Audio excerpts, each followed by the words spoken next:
সবচেয়ে মজার কথা হচ্ছে রোজার মধ্যে 16 ঘন্টা অ্যাট এ টাইম আমি শুটিং করেছি।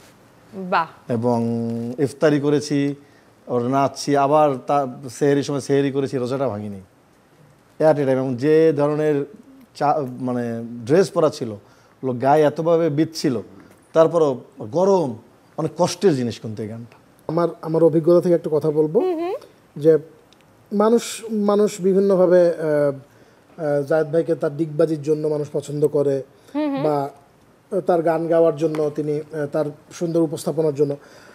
আমি দুইটা কথা বলবো আজকে, আমি একদম অন রেকর্ড বলতে চাই যে একজন পরিশ্রমী আর্টিস্টকে আমি চিনেছি আমার শুটিংয়ের দিন। সত্যিকারের একজন পরিশ্রমী এবং ডেডিকেটেড, কাজটার প্রতি তার যে ডেডিকেশন, আমি আরেকটা থ্যাঙ্কস দিব জায়েদ ভাইকে। সে রোজা রেখে আচ্ছা দুপুর 3টায় রিপোর্ট করে রোজা অবস্থায়, এবং যে কথাগুলো তিনি শুরুতেই বললেন, আমার মনে হয় আমার জায়গা থেকে তাকে ওই থ্যাঙ্কসটা না দিলে অফিসিয়ালি এটা ঠিক হবে না।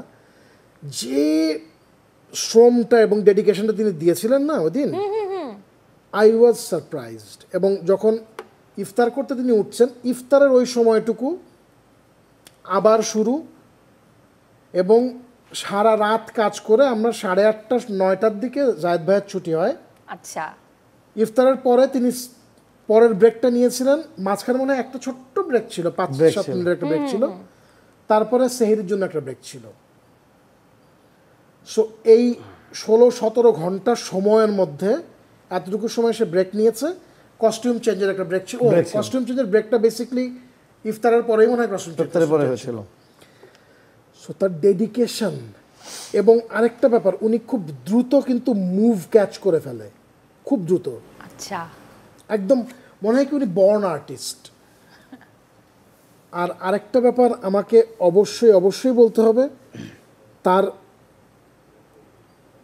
একজন এন্টারটেইনার তিনি আসলে, আই মাস্ট সে। এবং আমরা এই ঈদে চেষ্টা করেছি দর্শকদের একটা এন্টারটেইনমেন্ট হয়, দর্শক এন্টারটেইনড হয় এমন কিছু একটা দিতে, এবং দর্শক কিন্তু সেটা পেয়েছে। এবং আমি যেটা মনে করি যে সাধারণের জায়গা থেকে যে দর্শক কিন্তু এমন একটা কিছু পেয়েছে যে দীর্ঘদিন পর নতুন একটা গান, নতুন একটা কিছু যেটা দিয়ে আসলে উৎসব মাতানো যায়, মজা করা যায়, হ্যাঁ আনন্দ করা যায়, এমন একটা কিছু কিন্তু আমরা দীর্ঘদিন পরে পেয়েছি।